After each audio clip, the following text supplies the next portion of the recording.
All right. With our foot movements, hopefully we got them figured out. This is the dorsiflexion. That's going to be dependent on a particular nerve. This is going to be plantar flexion. That's going to be dependent on a particular nerve. This is inversion, and this is eversion. Well, plantar flexion is a function of the muscles on your calf. It's a function of this and the soleus. Okay? They're monster muscles that are strong plantar flexors that you need to use when you're running. Okay? So the tibial nerve is the nerve of plantar flexion. Right? The deep perineal nerve will be the nerve of dorsiflexion because that's the anterior compartment muscle. That's why you get drop foot with a deep perineal nerve lesion. Okay? But we're focusing on the nerve of plantar flexion. Okay? All right, that's good. How about the position of the dorsalis pedis artery? This is a big deal because sometimes you're worried about the integrity of anterior compartment things besides the nerve. You get trauma to the anterior compartment, you can have trauma to the nerve, but you can also have trauma to the arteries. So you want to be able to check the dorsalis pedis pulse. And you can do this on yourself. I found that it's strongest in the morning for some reason. Okay? So you're sitting there getting ready to put your socks and shoes on, huh? And you say, okay, I'll just for the heck of it go palpate that dorsalis pedis pulse. Well, there's a real easy way to find it, and the way you do that is you just extend your big toe. That pops up the extensor hallucis longus tendon, and right lateral to that, huh? Because this is medial, this is lateral. Lateral to the extensor hallucis longus tendon is where you're going to feel that dorsalis pedis pulse. Okay. All right, we're good with that. Next slide has to do with this greater saphenous vein. And the greater saphenous vein is important in at least two respects. Number one, it's important because it can be harvested for coronary bypass surgery. In other words, they can make a little incision, or they can make a big incision, depending on the surgeon. Good surgeons make little incisions, okay? And you can harvest the vein, and you turn it around so the valves are going in the right direction, okay? Because it's got valves in it, right? So you don't want to put it in backwards up there, because you're going to try to get artery going to the heart, it's going to be caught by a valve. Not so good. Turn it around so the valves are out of the program. Okay? And then you use it for coronary artery bypass. Another thing is, in babies, sometimes it's hard to get an IV going. And you can use the greater saphenous vein down here on the surface of the foot and realize that it's supposed to be anterior to the medial malleolus, exclamation point, asterisk, dot, dot, dot, underline. Okay? Anterior to the medial malleolus. Okay? All right. Give a few seconds for that one. Keep up. Everybody keeping up? Going too fast? Where are you? Oh, I'm at the draining. Huh? Oh, I'm finished. I'm good. Okay. Next thing is this. What happens when you ligate the posterior tibial artery? Well, this is the one down here. So, do you think the anterior tibial artery is going to be affected? Probably not. Pulse in the anterior tibial artery is going to be pretty good. Pulse down there where the dorsalis pedis should be pretty good. But your pulse behind the medial malleolus is going to be not so good. All right? Because this is the A in Tom, Dick, and Harry. Okay? So if you tie it off, your pulse behind the medial malleolus is not going to be so really good. Okay?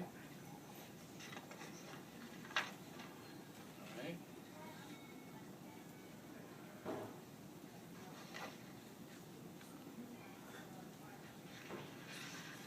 Okay? That turned out to be slide 14, okay? All right. So we think about the consequences of this, and we have in mind what's going to be above it, what's going to be below it, where it's going, and about its other colleagues, what's going to happen to its other colleagues if you tie it off. Okay. All right. Other thing around this area is this relationship here. There you have the head of the fibula, huh? There you have the common perineal nerve. So if somebody gets hit by a car, somebody falls down the stairs, they have a big bruise on the lateral side of the area below their knee, lateral side of the area below their knee,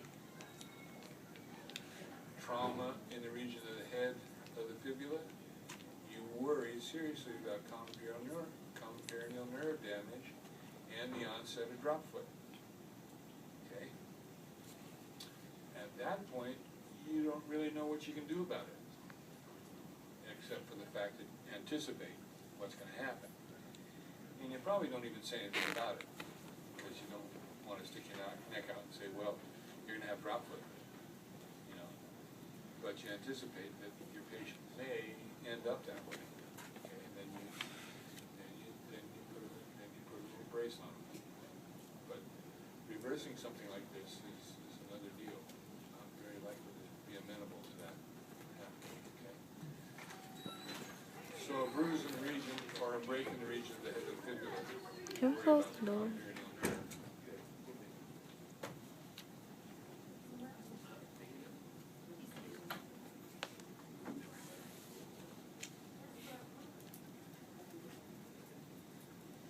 Have that door stop at the door when we get people yakking out there, and when we want to leave the classroom it doesn't work.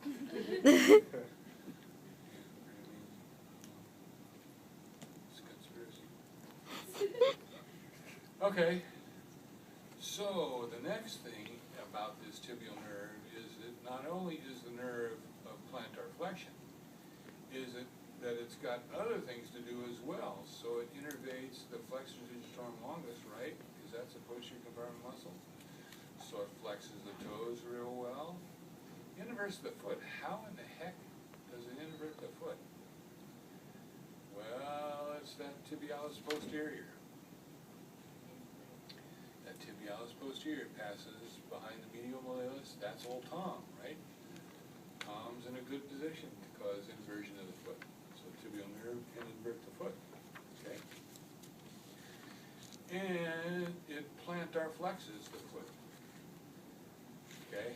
Well, we sure know that because it's going to do the gastrocnemius and the soleus, and these muscles will wrap around the medial malleolus, and they can plantar flex the foot also by using the medial malleolus to wrap around, okay?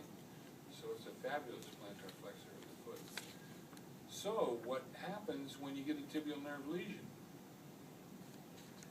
The opposite of all this stuff.